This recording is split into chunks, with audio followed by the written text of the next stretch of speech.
The Siege of Aelyria, Post 1, by Kaelon. Preface.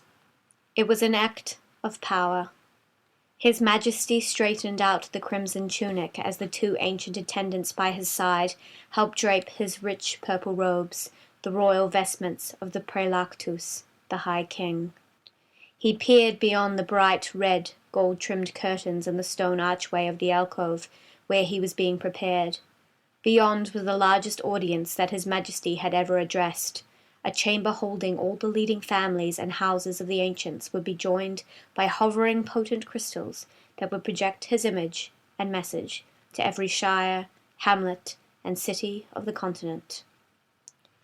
This was his moment to restore the empire, and it was his destiny to be reunited with all of his people. He caught his breath and inhaled deeply, closing his eyes as the attendants placed a gold-chained, red-gemmed medallion around his neck. The people had to know that they would never again be alone, and that their rightful sovereign would always stand by their side. The time had come. It was an act of treason. Viceroy Tor Totalitat fastened his cloak with an aged, weathered silver clasp, studded with gems and the emblem of the First Kingdom, known only to scholars of Aelyrian history.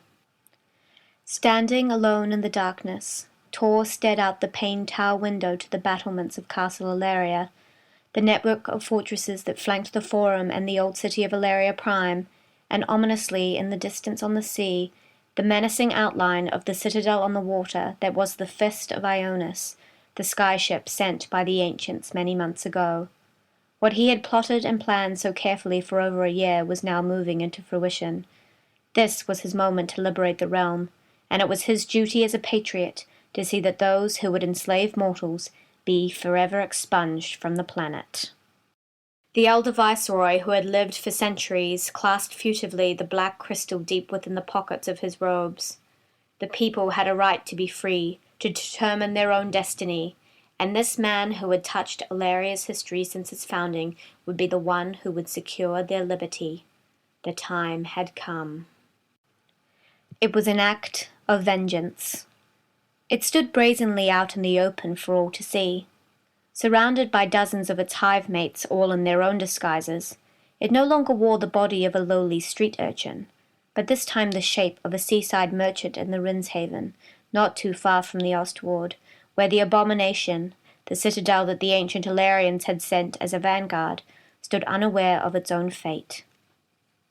The hatred that had fueled its mission, the loathing that had given birth to its brood, was finally going to be met with delicious joy as it would bask in the pleasure of the front-row seat to the demise of the Aelyrian Empire.